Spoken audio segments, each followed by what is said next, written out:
और इस तरह शी इस टेस्ट में पास हो जाता है और इसी खुशी के साथ वो सर उठाकर बाहर चला आता है। इस टेस्ट में उसको 88% मार्क्स मिले थे। उसके मार्क्स देखकर गुरुजी कहते हैं कि और 2 मार्क्स ले आते तो कितना अच्छा होता, उस जमाने में तो मेरे 90% मार्क्स आए थे। अब दरअसल 3 साल की उम्र में शी के माता पिता उसको छोड़कर यहाँ गए थे और 4 साल से शी यहीं पर पल रहा है। फिर उसके गुरुजी उसको आगे पढ़ाई के लिए दूसरे शहर भेजते हैं और साथ ही उसे एक रिकमेंडेशन लेटर भी देते हैं। शी बहुत ही खुशी से लेटर ले लेता है और भागकर बस में चढ़ जाता है। अब शी शहर जाने वाला है। अगले शॉट में एक 15 साल के लड़के को दिखाते हैं जिसका नाम लिन है। ये स्कूल के टेक्वांडो क्लब का चीफ है और टेक्वांडो फाइट में बिल्कुल एक्सपर्ट भी है। नाम सुनकर घबराइए मत, टेक्वांडो भी कराटे जैसा एक मार्शल आर्ट है। इस क्लब की मैनेजर जिया नाम की एक खूबसूरत लड़की है। लिन की छोटी बहन और जिया का छोटा भाई इस स्कूल में 4th क्लास में पढ़ते हैं। क्लब की मैनेजर होने के नाते वो लिन की फाइट वीडियोस को देखकर उसे इम्प्रूव करने की टिप्स देती रहती है। ये सारा तमाशा देखते हुए उसका गोल मटोल भाई स्नैक्स खा रहा होता है। तब उसका पिता वीडियो कॉल करता है। वो एक बहुत ही बिजी साइंटिस्ट है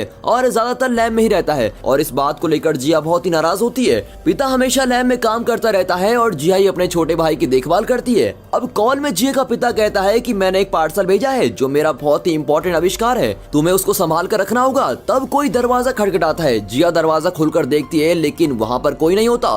फिर वो जरा नीचे देखती है तो छोटा शी वहाँ खड़ा होता है। उसके गुरुजी ने उसे इसी एड्रेस पे जाने को कहा था। अब शी की जिम्मेदारी भी जिया पर आ जाती है। जिया को देखते ही शी प्रणाम दीदी कहकर बड़ी इज्जत से नमस्ते करता है।